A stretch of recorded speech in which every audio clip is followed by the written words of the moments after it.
Everyone, Up Theater is holding its first production of the new year titled St. Peter's Foot. The play tells the story of a middle-aged, self-absorbed, childless couple who ends up receiving an unexpected gift that leaves them questioning their marriage. And joining us to tell us more about the play, St. Peter's Foot, we welcome seven-time Writers Guild and Emmy Award winner, writer Anna Theresa Cascio, lead actor Dougherty, along with theater managing director Laura Fois. Hello and welcome. Hello. Hi, good morning. Thank you for being here with us. Thanks for having us. And Anna, thank you for all of your contribution to the arts world, and congratulations on all your accolades. Thank you. It's been fun. I've Yeah. had a very, very lucky career, I think. So. Well, what's lovely is that you go back and forth. You do a little thespian, right? Yes, exactly. I'm a thespian as well. You do a little theater and you do a little television. So let's talk a little bit about how you choose your work. Well, for this particular theater piece, I was inspired by those little nagging problems that every one of us has in our life, like dealing with the cable company, dealing with the electric company, dealing with the bank mistake. And this particular couple, the husband's shirt has been shrunk by the dry cleaner, and the wife has a microwave that doesn't work and is on the phone with KitchenAid. And I wanted to make this hilariously self-absorbed couple, they're completely in their own little world, and I wanted to shake that world up. So I came up with a story that's moves very, very quickly, that takes them on this journey where they end up in a completely different place, and they're not quite so self-absorbed by the end. Okay, so what do you identify as being self-absorbed? I think that making a problem with the microwave and making a problem with the shrunken shirt as big as these two people have made these problems is really self-absorbed. And yet they try to sort of throw in little liberal things that they do that make them appear to be more generous and open. And you know, the wife is an ad executive, you know, for like Madison Avenue. Okay. And she considers herself a failed artist. She wanted to be a sculptor. Okay. The husband is a retired firefighter, so he has way too much adrenaline. This is a good segue. That would be you, Doug, right? So it sounds to me what you're describing, and this is just me interpreting your words. It's almost like dealing with the material world versus the spiritual world. Exactly. How did you know? It's almost like you read the script. No, I didn't. I swear. I told you, I picked up a lot of things from everything I read, the little bit that I read. And so it sounds very fascinating, but I also understand that the show itself has comical undertones, right? It does. It does. They're ultimately a questioning couple. They're questioning faith. They're questioning the rules, and mostly each other. All right, Doc, you're up. Well, as I was listening, you know, it's always interesting to me as you're rehearsing. You find things, and you continue to find things. And this character, it's like he's retired from the fire department. And when something like that happens, this is a guy who lived his life being somewhat of a hero.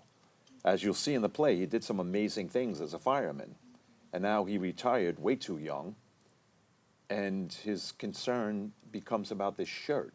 You know, there's nothing to replace saving a child from a fire in his life. So he's pretty much lost. I don't know if you ever saw the movie The Great Santini. I kind of think, I'm not comparing myself to Robert Duvall in any way, but Robert Duvall. No, not at all. I actually am, but I'm just saying that. Robert Duvall was a retired Marine colonel, fighter pilot.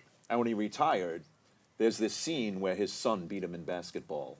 So this man now has to deal with, he's not a fighter pilot anymore, and this little brat that I raised is now beating me in basketball. And I see that like in Mike, you know. Everything was taken away from him. Everything that he was taken away the day he retired. Yeah. So things like shrunken shirts become huge in his life. Yeah, and he's he not can't a hero control anymore. that, He's not a hero. So I'm just going to speak to Laura a little bit about why the Up Theater chose this to be its first production of the year. Sure. Well, we've been around for 9 years, and this is actually our 12th premiere play. And what attracted our artistic director, James Bosley, to this play is we try to always find pieces that sort of shake people up a bit and sort of shake them out of what they think, their preconceived ideas about things.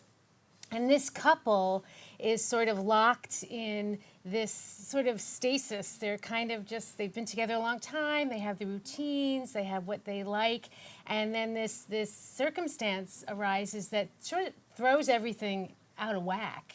And I don't think there's anybody who has sort of not been in that situation where we get very comfortable where we are. Right. And so it's always fascinating to see how you react. And for an audience member, we want people to sort of wonder, well, I don't know what I would do. Maybe I would do this, maybe I would do that. And you might think you know what you would do, but until you're in it, it's really hard to know. And so that's what we like to do at Up, is sort of start conversations about things. So it's got like a social consciousness. It does, right? yes. And definitely it's going to spark that Yeah. conversation. Conversation is that was the best gift I think the theater gives us. Absolutely. It starts us thinking about things in a Aside new from way. the magic of it, because I love Right, right. And I mean, in addition to being, part of the company, I'm so thrilled that I get to be Roma in this play to Doc's Mike. And, it's so much fun what we are discovering. I mean, it is very funny because this couple,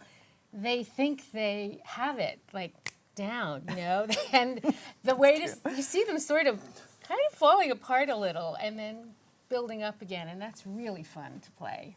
So how many years has this couple been together? And I get what you're saying, right? Because there's this everyday mundane way of being and existing, and then things just become kind of stale and just Yeah. it's like a cruise sailing. It's almost like not being alive anymore. Yeah, exactly. Yeah, yes, that's true. And I think this couple met later in life, so they both have very rich history. Vivid. Yes. So they've been around the block. And Boy, you're really not giving much up. She's like, well, they've been around. You got to come see the play in order to find well, out that's why, what their past is about. But yet they seem to think that they didn't really want to know either. They met. They're mature. They're a mature couple. They have faith in each other. But then something happens that makes them question that faith in one another and question their pasts. Bring out things that haven't been brought up before. Maybe memories that are too painful. Events that are, gnawing at their souls, and yet they're still very reluctant to speak realistically about how they feel. They will do anything to avoid. They talk about music a lot. They talk about anything but the issue at hand. But the actual relationship. And these two or whatever actors- it is Sort that of like you're we're doing here right Right, now. exactly. We have it done. You know what I mean? Yeah. Exactly. There's all this subtext going on, and Yep. we're like, well, you guys, we really want you to come see the play, so we're only going to speak indirectly. Yeah, well, Yeah, Well, it- that's how relationships are, though. That's true. Right? There's Yeah, we an don't want issue with spoilers. communicating directly. It is kind of strange because, like, there'll be the serious subject matter, like with Mike and Roma, and Mike will just start playing music in the middle of a conversation. Everything is avoid, until something happens that makes them confront. Yeah.